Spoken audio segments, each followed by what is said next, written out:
Bismillahirrahmanirrahim. Assalamualaikum warahmatullahi wabarakatuh. Welcome back to my YouTube channel. Gimana kabarnya hari ini teman-teman? Semoga sehat selalu dan diberikan kemudahan dalam segala pencapaiannya.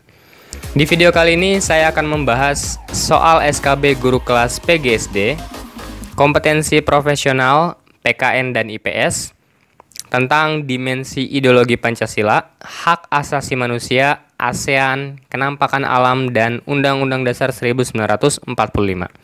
Part yang ke-49. Namun sebelum lanjut ke videonya, ada info penting buat teman-teman.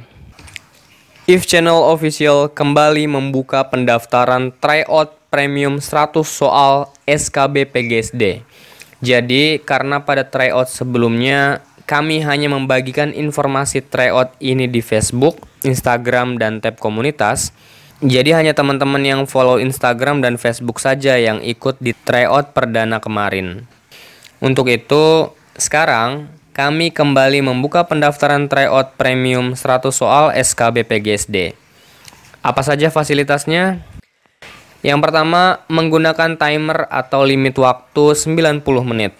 Jadi kalau teman-teman sudah sering mengerjakan 100 soal dengan menggunakan timer atau limit waktu, maka teman-teman akan terbiasa dan lebih mudah dalam memanage waktu. Kedua, perankingan skor. Ketiga, kami bagikan secara langsung file PDF tryout premium 100 soal. Keempat, soal-soal disusun berdasarkan kisi-kisi dan FR. Kelima, pilihan ganda A sampai E.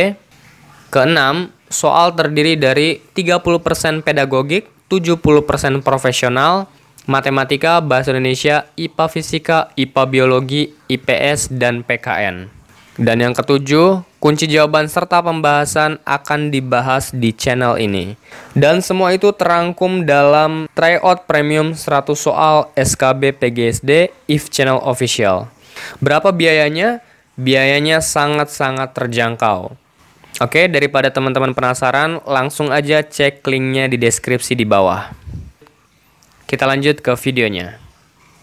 Pernyataan yang tepat tentang dimensi ideologi idealistis adalah: A. Nilai dasar yang terkandung dalam Pancasila bersifat sistematis, memberi harapan dan tujuan hidup di masa depan.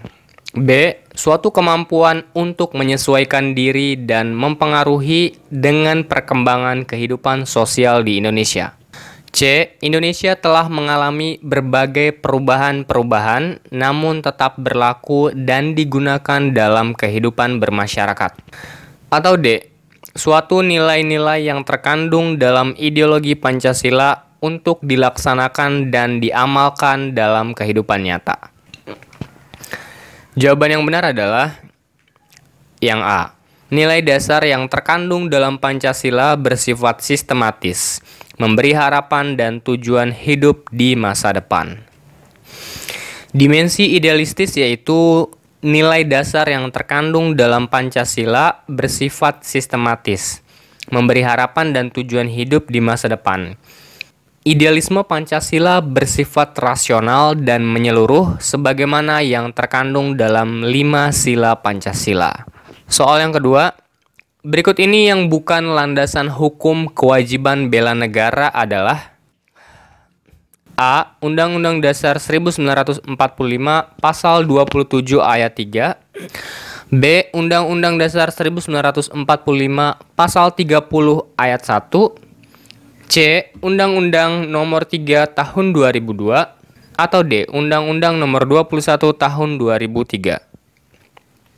Jawaban yang benar adalah yang D. Undang-Undang Nomor 21 Tahun 2003. Landasan hukum kewajiban bela negara. Undang-Undang 1945. 1. Pasal 27 ayat 3 mengamanatkan bahwa setiap warga negara berhak dan wajib ikut serta dalam upaya pembelaan negara. 2. Pasal 30 ayat 1 mengamanatkan bahwa tiap-tiap warga negara berhak dan wajib ikut serta dalam usaha pertahanan dan keamanan negara. 3. Undang-Undang Nomor 3 Tahun 2002 tentang Pertahanan Negara Pasal 9. Ayat 1 mengamanatkan bahwa setiap warga negara berhak dan wajib ikut serta dalam upaya bela negara yang diwujudkan dalam penyelenggaraan pertahanan negara. Ayat 2, keikutsertaan warga negara dalam upaya bela negara, sebagaimana dimaksud dalam ayat 1, diselenggarakan melalui pendidikan kewarganegaraan, pelatihan dasar kemiliteran secara wajib, pengabdian sebagai prajurit Tentara Nasional Indonesia secara sukarela atau secara wajib, dan pengabdian sesuai dengan profesi. Soal yang ketiga, ketetapan MPR tentang HAM berisi penugasan kepada seluruh lembaga negara dan aparatur pemerintah untuk menegakkan, menghormati, dan menyebarluaskan pemahaman tentang HAM kepada A. Seluruh warga masyarakat, B. Penguasa negara, C. Pejabat negara, atau D. Elit politik. Jawaban yang benar adalah yang A. Seluruh warga masyarakat. Ketetapan MPR RI nomor 17/MPR/1998 tentang hak asasi manusia menugaskan kepada lembaga-lembaga tinggi negara dan seluruh aparatur pemerintah untuk menghormati, menegakkan, dan menyebarluaskan pemahaman mengenai hak asasi manusia kepada seluruh masyarakat, serta segera meratifikasi berbagai instrumen Perserikatan Bangsa-Bangsa tentang hak asasi manusia sepanjang tidak bertentangan dengan Pancasila dan Undang-Undang Dasar 1945. Soal yang keempat, aliran air yang panjang berasal dari mata air dan bermuara atau berakhir di laut disebut A. Sungai, B. Waduk, C. Delta, atau D. Tanjung. Jawaban yang benar adalah yang A. Sungai. Waduk adalah kolam besar tempat menyimpan air sediaan untuk berbagai kebutuhan. Waduk dapat terjadi secara alami maupun dibuat manusia. Delta adalah suatu pengendapan terbentuk sebab aktivitas sungai dan muara sungai yang menghasilkan progradasi tidak beraturan pada garis pantai.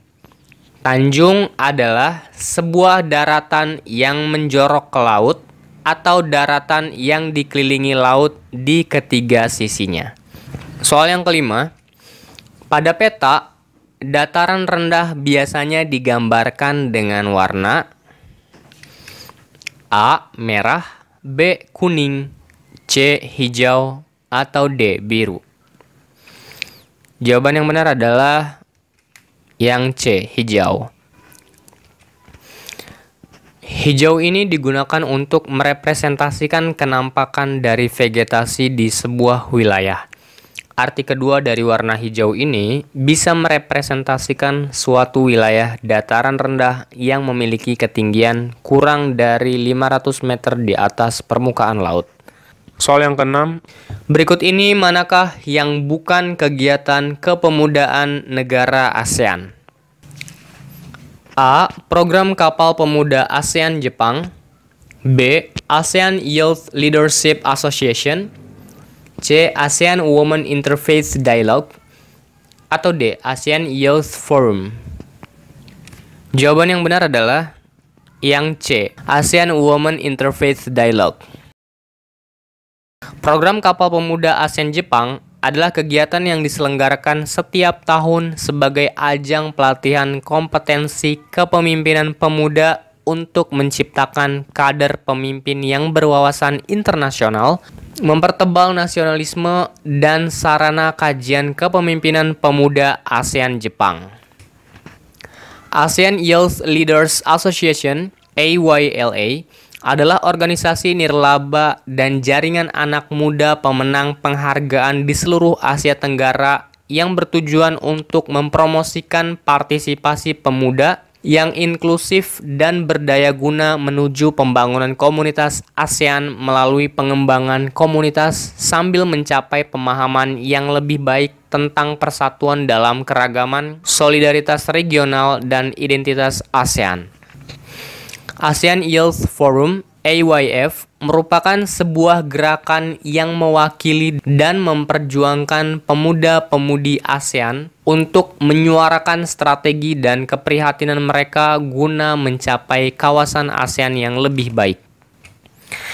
ASEAN Women Interfaith Dialogue merupakan dialog antar agama perempuan ASEAN yang pertama di tingkat ASEAN dan turut dihadiri lebih dari 125 peserta dari berbagai organisasi dan komunitas agama, serta think tanks atau wadah pemikir dari negara-negara anggota ASEAN. Rekomendasi atau hasil dari pertemuan akan menjadi masukan bagi ASEAN. Soal yang ketujuh, pengadilan HAM diatur dalam salah satu instrumen Pancasila, yaitu A. Amandemen kedua Undang-Undang Dasar 1945, B. Instruksi Presiden Nomor 26 Tahun 1998, C. Undang-Undang Nomor 26 Tahun 2000, atau D. Kepres Nomor 129 Tahun 1998. Jawaban yang benar adalah yang C, Undang-Undang Nomor 26 Tahun 2000.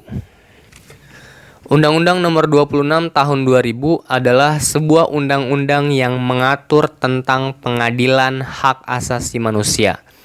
Secara historis, Undang-Undang Pengadilan HAM lahir karena amanat Bab 9 Pasal 104 Ayat 1 Undang-Undang Nomor 39 Tahun 1999. Dengan lahirnya Undang-Undang Nomor 26 Tahun 2000 tentang pengadilan HAM tersebut, maka penyelesaian kasus HAM berat dilakukan di lingkungan peradilan umum.